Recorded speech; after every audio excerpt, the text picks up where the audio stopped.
बिस्मिल्लाहिर्रहमानिर्रहीम। नबी करीम सल्लल्लाहु अलैहि वसल्लम के सामने एक बच्चा आगे पीछे खाने के दौरान हाथ मार रहा था, बच्चों की तरबियत।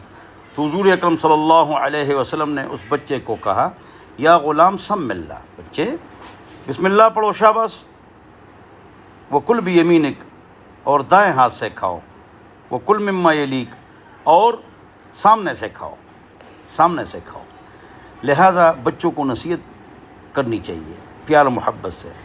ये बच्चे मानते भी हैं और जानते भी हैं और समझते भी हैं। ये जो बच्चे हैं ये अक़ल के कच्चे होते हैं, लेकिन खैर मन के सच्चे होते हैं। तो बच्चों को नसीहत करो, गाली मत दो। गाली देंगे, परेशान नहीं होना है, आप उनको प्यार मोहब्बत से कहें, गाली मत दो, वालिदैन की बात मानो, और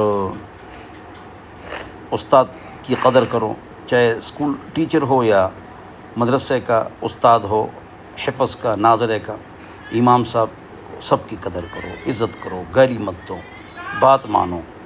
तो हुज़ूर अकरम सल्लल्लाहु अलैहि वसल्लम ने ये 3 नसीहतें दस्तरख़्वान पर की, तो इस पर आप भी अमल करें कि बिस्मिल्लाह पढ़ो और सामने से खाओ और दाएं हाथ से खाओ। अल्लाह हम सबको बच्चों की तरबियत करने की तौफ़ीक नसीब फ़रमाए। वस्सलाम।